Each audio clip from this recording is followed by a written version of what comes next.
Hey there, everyone. This is Chris McDonald, and today we're going to be talking about race day from the participant side, the participant experience. So thanks everyone for joining us. We do still have a couple more people joining, so we'll give them a moment to get in and get situated. While we're doing that, though, for those of you that have not been on GoToMeeting or GoToWebinar before, just a reminder that you do have a dashboard to the right. We've got James and Shelly Harris answering questions on the back end. So if you have any questions, feel free to ask those. We're not going to dive too deep into how to set any of these topics up. It's more what the participant experiences on their end, so that you as a race director or you as a timer kind of gets an understanding of why you might want to use some of these tools. So it looks like we've got just about everybody in. So we're going to go ahead and get started.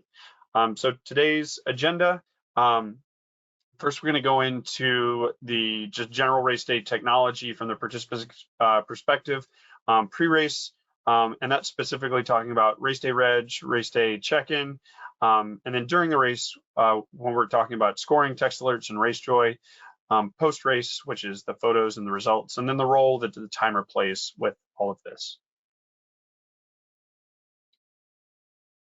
So on the participant's perspective, so the happier the participant is at your race, the more likely they're going to come back. I think everyone would agree with that statement. So the more things, the more value that you can give to the athlete, the more likely they're going to tell their friends about it. And you've got that organic marketing happening, which is free. It's quite literally free, and it's the most powerful form of marketing out there. It's why people go to, Yelp, because they want to see how what other people thought, not what some professional thought, but what another just random person thought about a restaurant. It's the same kind of thing about races. So the better experience you can give athletes in general, the more your race is going to grow and be successful.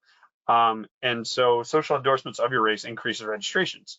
And then also, as you expand that reach out, and not just focus on like the participant experience, but also the spectator experience. Number one, it's a lot easier to sell to, say, a family that had a great time at an event and maybe only one person was racing, to come back if the family had a great time. And also it drives that same group of people that might be spectating to turn into future participants. So again, it goes back into that growth side. Some of those people that will hear about it won't even, or some of those people talking about how great the race was, won't even have raced your event. They will just have been there. And so providing that fun, enjoyable experience is really integral to, sustaining your event. So race day technology, we have an entire suite at RunSignup. For those of you that aren't timers, you probably know about most of them. But if you're new to the platform and you've not seen some of these before, we're going to talk about most all of these, and that is registration. I think most people that have played on RunSignup know that we are a registration platform, but there's also bib tools, check-in tools, race joy, race day scoring, and race director scoring platforms. We have results and we have photos as well. So pre-race. Going into things pre-race. So I always tell people pre-race is kind of the most important part of things. It's the first time people are going to be on site. It's the first time you get to put your best foot forward. And so making sure that the athlete has a positive pre-race experience is just as important as their finish line experience. Obviously we offer race day registration. Well, why would we offer this and why is it important? So participants these days are waiting longer and longer to register, and they want a flexible outcome there. So years ago, everyone for a Saturday event would close their event on Wednesday. And part of that's because of the race director, part of that's because maybe the timer needed data and needed to clean things up before, label bibs, stuff like that in advance. The beauty of the platform is all of it works together, and you can make that the transition from pre-race to race day kind of a seamless experience.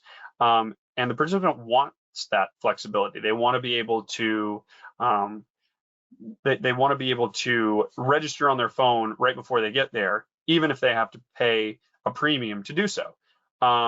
And the same goes for spectators. Maybe somebody's riding in the car just to watch, and they're like, you know what? It's a 5K. I can run a 5K. And so magically, you've been able to turn and get a spectator to register and bring in more revenue for your race. So by closing registration, I liken it to a fire hose. A lot of people will say, oh, well, we have to close registration. We have to have all these lines for race day registration because we have X amount of people every year. Well, the reason why you feel that way is because if you think of the registrations coming in like a hose and you crimp it, which is you turning off registration, now it confuses the athletes because they don't know how to register. So everything stops, and it stops from, say, Wednesday night when you shut it off until they can come on site on Friday. Well, now there's lines. Now there's a lot of people because they weren't able to do this at home. And so the moment you uncrimp it, everybody floods in, and it makes you feel artificially like you have long lines for on-site registration. Whereas if you leave registration just online open and use some of the tools like the check-in app, it makes things a lot smoother for everyone, both the volunteer, the race director, the timer, and the participant. So on-site registration and dynamic viv assignment on RunSignup's on-site reg creates a more efficient race day registration experience for participants and staff. You can set up kiosks for people that don't have smartphones. What I always tell people is by providing a lot of different options, it decreases lines everywhere. So a number of people still don't have smartphones, maybe not that many, but some, or maybe they don't have it with them. And so they need to use something like this kiosk where they can walk up, they can register, and there's cash options, so they're not going to complain about that. You can also pay with credit card. So again, you've given another option. They're happy about this. If they have a smartphone, you can put up QR codes around that point towards registration. And so that way they don't have to stand in line for the kiosk. They can just scan it with their phone, register, and their participant data will populate inside the check-in app within approximately 30 seconds. So they don't have to stand in line. They can take care of this at their own leisure, even on site, and they still have the same race day experience as everyone else. And then obviously, if you're offline completely, you can take paper forms, but somebody obviously needs to manually enter those in if you are doing timing. And then you can leave just regular registration on, and somebody could register at home on the computer the morning of. So all of these options provide an easier way for people to participate in your event. And so this is kind of what it looks like. A lot of people will set up bigger kiosks, but again, like you might have some QR codes off to the side so people can walk over, scan the QR code, and register on their phone, so they're not set to have to do it on a Chromebook. And you don't have to have really nice computers. Chromebooks are a really cost-effective way to set this up. So still in pre-race, the race day check-in app. Now, I talk about the race day check-in app all the time. It is one of the coolest tools that RunSignup has by far, in my opinion. And part of it is because it bidirectionally syncs with a lot of different features in RunSignup. So it pulls from the event database, for our participant database. You can change people's events on the fly. You can limit different accesses so that volunteers have the ability to check people in and assign a bib, whereas an admin like you, the race director, or you, the timer, can have a different configuration, so you can change people from the 5K to the half marathon or vice versa. But realistically, at the end of the day, it expedites the check-in process for participants and volunteers. So again, we go back to the participant experience and the volunteer experience in this regard, because the faster they can get through the packet pickup process, the more favorable of an opinion they're going to have about your race. People they don't mind standing in lines for a couple minutes, but if they have to stand in line for 10, 15, 20 minutes just to pick up their packet, they're going to get a little frustrated. They don't mind being 3, 4, 5 deep, but they just wanted to move along. And so what I always suggest is you can use some really neat features in the email, in the email marketing tools, and put a replacement tag of a QR code, the participant registration QR code at the top. And what that will do, and you can send that out in the pre-race email and say, hey, bring this email to help expedite your packet pickup process. And they can print it out or bring it on their phone. And then they can use the check-in app to scan that QR code or type in their name, either one. But scanning that QR code makes things way, way, way more efficient. And then dynamically assigning bibs. You can have QR codes on the bibs that points at that bib number, and with the check-in app, you can dynamically assign, which means you pick up the bib, you'll scan the person's QR code, and it'll bring up John Smith. And then you pick up the next bib and scan the bib, and it assigns bib number 1234 to John Smith. And that syncs into our database, and the timer has access to it as well. So before you go hog wild with that one, obviously talk to your timer to make sure they're okay with it. But it speeds things up significantly for everyone involved.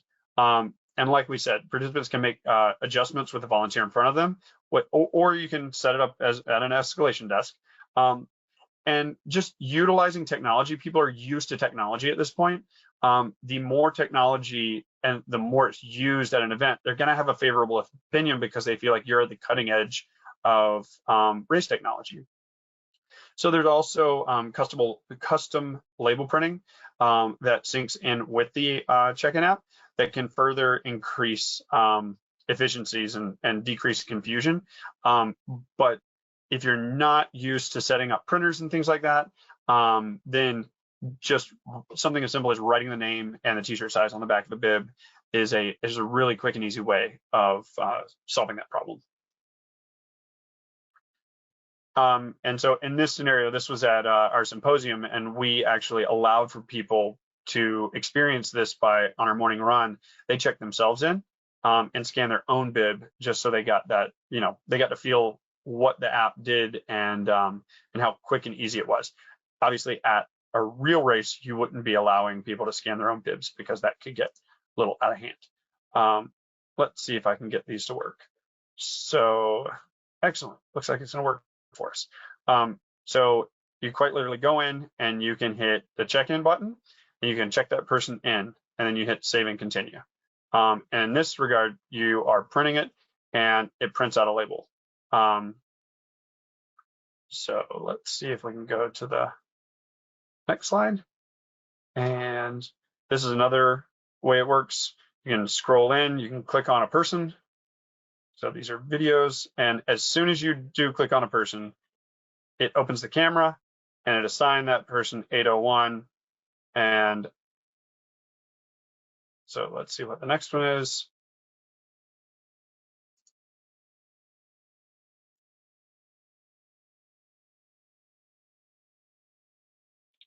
So in this one, we click into, in this one, we're going in, we're looking at check-in stats, and we can see 47 of 3,200 are checked in.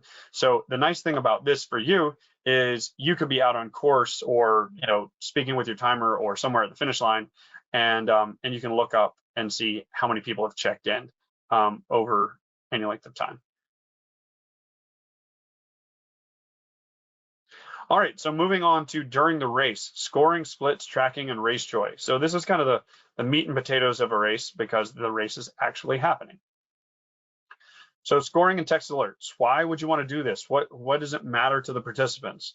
Participants, they prefer having professionally scored results delivered to them, and they want it done now. The one thing that as a timer you realize is the moment someone finishes, they want to know what their time is. And so by being able to provide that as quickly as possible and as seamlessly as possible to that athlete so that they don't have to go here and there, it makes their race day a lot better. So race day scoring software seamlessly integrates with the registration bib numbers and check-in data and allows you to push this information out quickly. And with that, you can also push live splits up so spectators are able to track participants' progress through those notifications. And we actually just rolled out an announcer function. So the same software supports announcer shoutouts at the finish line, which participants like, spectators like everybody loves that feeling of having your name called out as you're crossing the finish line. So the tracking and text alerts, what they're going to do is as they go into the event, all you have to do is make sure you turn on participant tracking, and they can go in and search for their name. Once they found it, they can click the result notifications right here. And even if you didn't have this set up in advance, so you can have this set up so that they're asked these questions during the reg path. But if you forget, or if you want to allow spectators to do it too, you can let people know that they just go search for this person, click result notifications, and go in and put in the cell phone or email address that they want to get those split notifications. Again, you need to speak with your timer in this regard to make sure that they can push this stuff out live, because if the timer's not pushing things up live, then you're not going to have access to this data. Like it's not going to fire in any of these notifications, and they need to be pushing this up live to RunSignup. And so again, it's a really neat way of pushing things up. And also just something to consider, some people don't want to be tracked. And so on keeping with that same theme of like having a positive participant experience, for those that don't want to be tracked, they can choose that in their profile. And so that way they can show up as anonymous. And so when someone looks them up, they won't be there, and they won't be able to be tracked with like their name will never show up in this location. So RaceJoy during the race, why would you want this? Well, the beauty of RaceJoy is participants get to feel connected with the race while on course, and this also works incredibly well for virtual too. You have audio experiences that create a unique experience for that specific event, so you can load in like specific sponsor messages or neat things that they're passing if there's like a historic monument on a course, or if you just need to get information out to the athlete while they're racing. All of this can be done and set up within the RaceJoy software. And in this specific regard, you're not just connecting to the athletes. You can also allow for family and friends to put out cheers, which makes the athlete feel even more supported. So again, it kind of increases the touch points for all people involved, so that everyone has a better race experience, because the spectator is not just standing there. Say it's a half marathon or a marathon where it's a longer event. The spectator can sit there and actually track the person on the course, and so they can and they not only that, they can send out cheers like, go, go, go, or you're almost there, that kind of thing. And again, people love that kind of positive reinforcement while they're out on course. So again, the real-time continual split announcement helps out. You can set where those mile markers are, and it will give their paces. They get off-course alerts, especially nice for trail, night, and ultra events. So once they get a certain distance off of the course, it'll notify them that they've gone off course, and they can look at the app and kind of see where they need to go back to. And that goes obviously back with the interactive course, helps with that navigation. Not only that, but you can put now you're going to have to get creative. You're going to do something like this, but you can project out the actual course itself and the back end of where people are. So what you're looking at on these screens are the different courses that are going on live. And then also you'd be able to see where the dots are along the course. And so these two little guys are checking out where people are along this course. And it's just a great way to engage those participants while they're waiting around. And so here's your alerts that are going back after the fact. So the person, now this is not the timing, this is the data from RaceJoy itself. And so you've got progress alerts, you've got your information, and this was, again, we were kind of using a sample data points from the summer symposium, but you've got all the information about the run, and you can go in and send a cheer to Kevin. And then you've also got milestones and progress alerts for the people that you're tracking. So again, it's just a really nice feature to have, especially for spectators out there. And just keep in mind, like, it is all about the athlete experience, but your sponsors are a client of yours as well. And so this is a great way to push that sponsor message out to a broader audience, not just the athletes. So anyone tracking from anywhere could see, these sponsor notifications and things like that. So let's see if we can get everything running on this one. So this is kind of the pathway. They're going to go in, you're going to search for a specific person and check them and hit done. And now you can see this person on here. You're going to go in and now we can see all the information about this person. They click the map and live track. And so now we can see where Anik is on this course, which is really neat. And so you can go in and click, you can click a auto or preset message to go out to them. And so that will go out, and if Anik's got headphones or their sound turned up, they will hear that.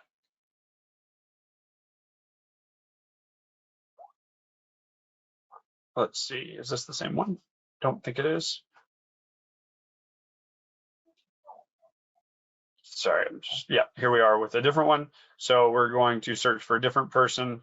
We're going to go in and this will show you this person on course, and you can see the progress alerts for this person as they hit different points on the map. Again, so this is something a spectator could do. So it's a really nice feature for not only athletes, but also spectators. And this is the text to cheer function. So you text it in, you send it, and it says it to that person. So again, it just makes that athlete experience just a little bit better. And then the leaderboard and monitoring, this, in my opinion, it is an athlete feature that you can show, but also on the back end, like part of that athlete experience is also safety and being able to tell where people are on course. And so a lot of larger events that I use RaceJoy on, we give access to our first responders on this, so they know where people are on course. And if there's an event where we need to tell them, hey, there's lightning on, please take cover, we can push that out through RaceJoy. And so everyone on course that's using it knows what's going on. So let's see, I think we just did that same one. And here is the monitor runner feature. So this is what you can show on a big screen. So you can make it full screen and you can show these, and it will show live as folks are running around. So again, it's just improving the spectator experience. So post-race, results and photos. The big thing here about race day results is we have a lot of different methods of getting these results out. You can obviously print them if you want to, but you also have the results webpage, which most of you, if you've been on RunSignup before, have checked out the webpage. Notifications of text and email that we've talked about before. For RaceJoy, you can do virtual and scored results push out. You can do on-site leaderboards, and you can also do result kiosks. And then, as we've already talked about, participants expect immediate results, and they honestly really want these to be pushed out to them so they don't have to go. I mean, some people don't run with their phone, so they want kiosks. But let's say if you have a 5,000 person event, you don't need 1,000 kiosks if you're texting and emailing the results out. You might only need a handful. So just keep that in mind of getting results out as quickly as possible so that the spectators and athletes can see them, and then giving a number of different options for them to retrieve the results. So this is what they're looking at when they go in. And so they would go to the website for quick real-time results. A lot of times what people want now is you can put up QR codes, going back to the same QR code thing. put up QR codes around the finish line, like celebratory tent, for results go here. And you just point that QR code at your results page. Again, this is a great place to either showcase sponsors or your own branding there. So that way people are kind of reminded of the either sponsor or your event, what have you.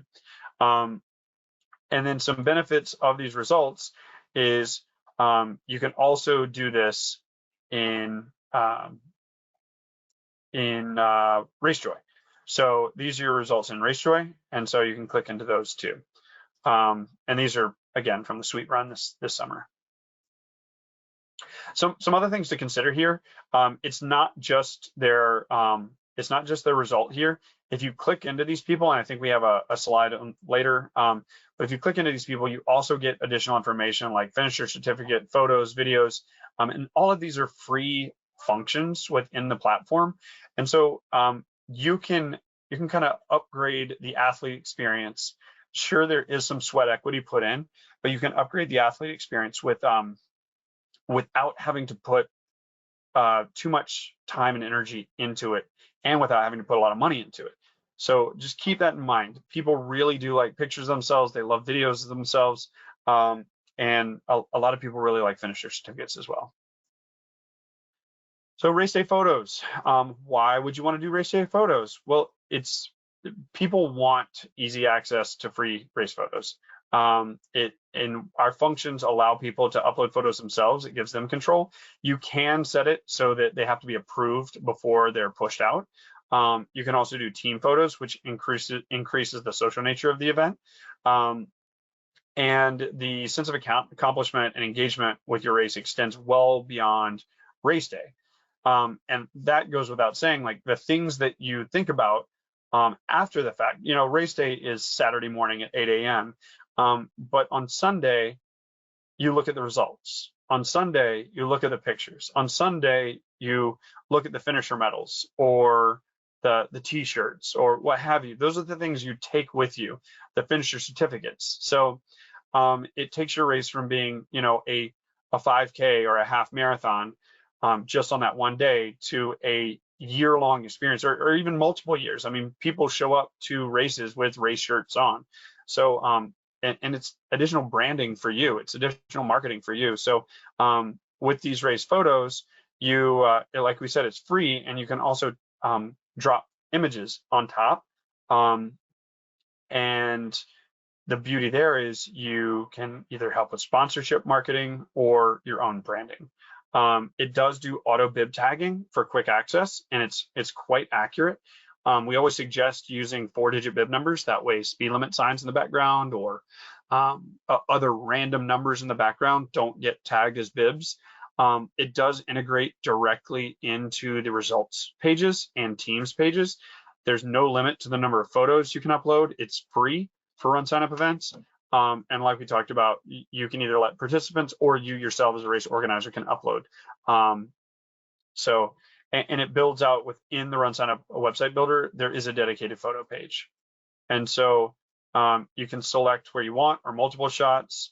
And you can say, these are our finish line photos. These are our 5K split photos, things like that. And it's a really, really easy way of getting data in. Now, obviously, for this person who doesn't have their bib on the front, timers don't like this so much, but this guy's awesome. He wore it square in the chest. And so it's really nice, and this will get auto tagged really easily. So again, you can encourage people in that social interaction to push photos up to the site, and people love it because they love seeing themselves do things. And then, like we talked about, when we go in and when you click on your result within the RunSignup page, this is what you see. And so you see the photos tab right here for his specific images. And so if we go in and view all photos, it'll bring up all the photos, not just the couple that are listed. And then you can also go in and view the certificate here. So again, really nice features, doesn't cost you a penny, and it's just things that the athletes really appreciate. So the bib tagging for photos and video, when you upload that video, what you can do is you can set a the webcam or anything out and videotape it. And usually what I like to do is make sure that the clock is somewhere visible. And that way, when you upload it, you can sync the clock different places on the YouTube timeline to where the actual clock time finishes. So one thing to consider here, though, if you're pushing this up, you do have to make sure that you're pushing clock time.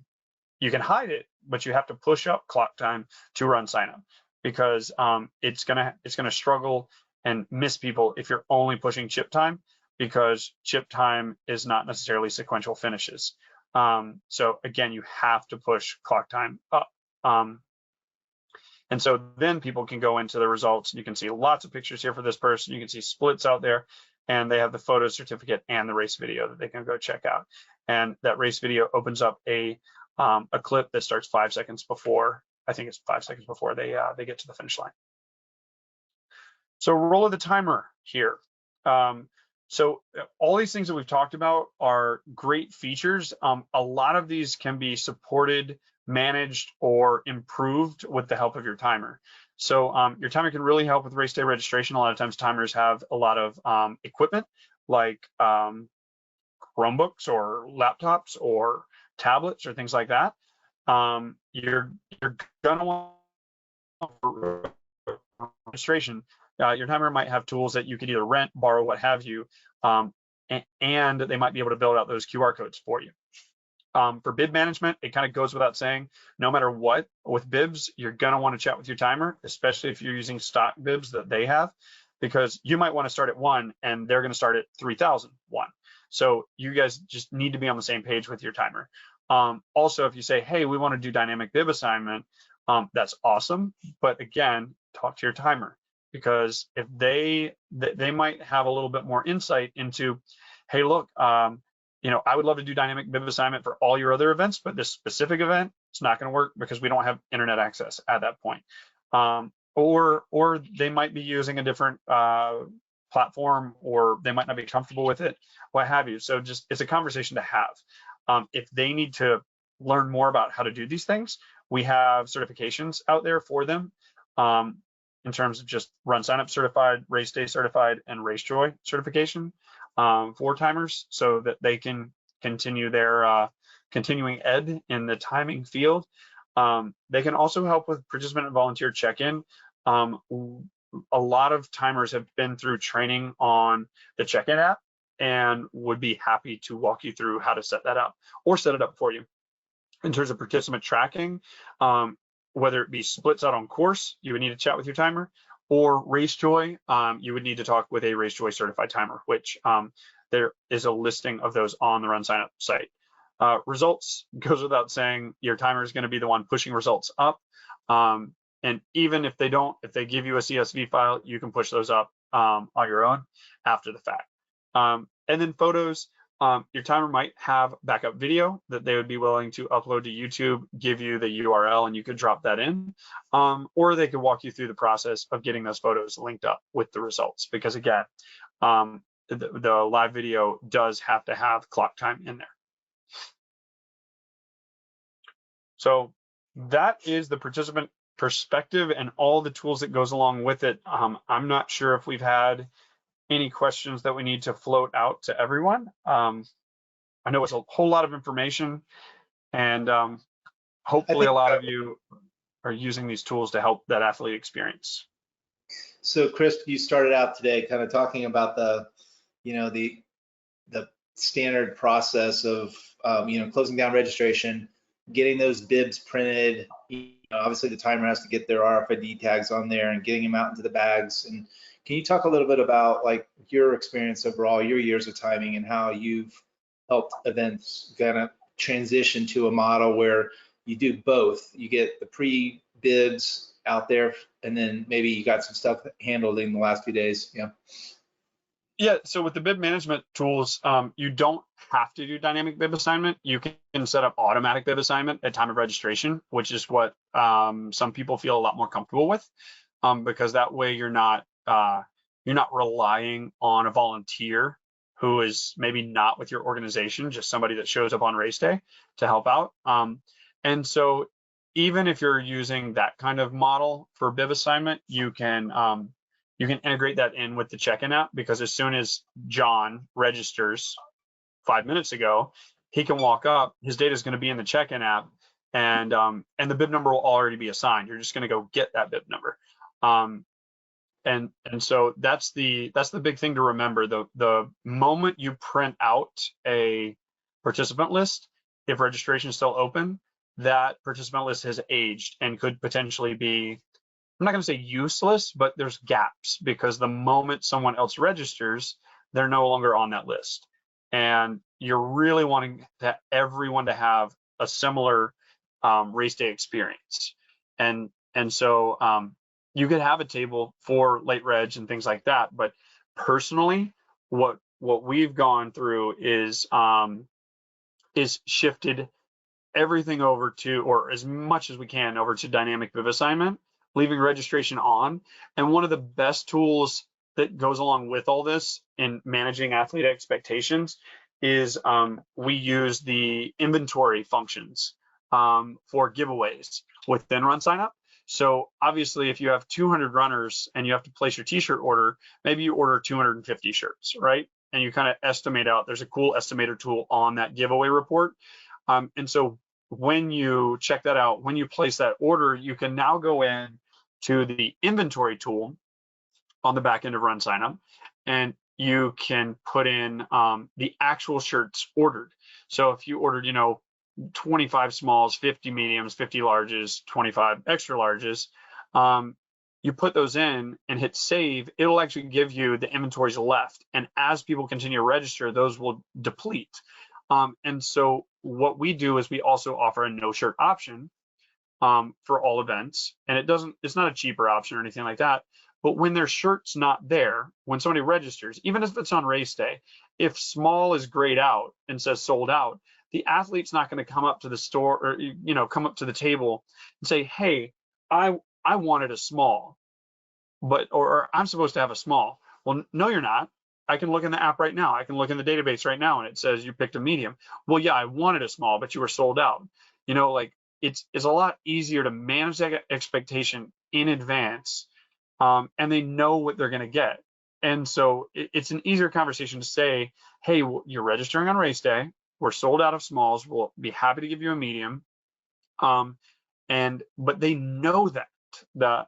And so all of that, using the inventories, using the check-in app, using registration that stays open until, 5 minutes before the race starts, and then using, say, race day scoring as a timer, all of that syncs together, so you don't have volunteers running around taking paper registrations over. You don't have a whole nother late registration table that you need more volunteers for. Everybody gets into the same lines. Everybody has the same race experience or packet pickup experience. Everybody knows what t-shirt size they're going to get. And that person that registered 6 months ago doesn't accidentally not get a small because they showed up late to packet pickup. Everyone gets exactly what they're supposed to. And obviously your volunteers need to follow the rules and not just hand out shirts to whomever, and give the people what they're supposed to have per the app. But that's a huge, in my opinion, that's a huge success story with this stuff. Is it's streamlined packet pickup. It's made the athlete happier, made the timer happier, made the volunteers happier, and so it's kind of a win-win-win-win-win-win-win. Yeah, at the end of the day, participants are going to be a lot happier and coming back to that event if it was all very run efficiently, and as you've been saying over and over today. Yeah. Are there any other questions that are out there? No, that's the main areas that I saw today. Perfect. Well, if you have any additional questions, if you're a timer, you can reach out to RaceDay at RunSignup. Or if you're a race director, feel free to reach out to info@RunSignup. And then there's a lot of other information out there on all of these topics, whether they be, the check-in app or race day registration on the RunSignup website. There's a learning tab at the top that can take you to the blog. It can take you to to the learning database, or you can go to youtube.com/RunSignup, and there's a lot of really helpful videos, and this will be saved there as well. But all of that information up there is from previous symposiums or from other webinars that we've done. So you can kind of dig into it, learn about it at your leisure, and yeah, you've got those training tools. You can even send out the training tools to your volunteers as well, which is really helpful because, again, managing those expectations. Hey, this is how the check-in app works. This is what you're going to expect when you get there. Or if you're a race director or timer and want to make your own and do your own branding to help train people so they have a better race experience, that's helpful as well. All right, well, if there's no other questions, we appreciate everyone being here, and thank you so much for joining us. And I hope everybody's gearing up for a fun turkey trot season, and yeah, have a happy holidays as they come up. So have a great rest of your day, have a great weekend, and we will talk to you soon.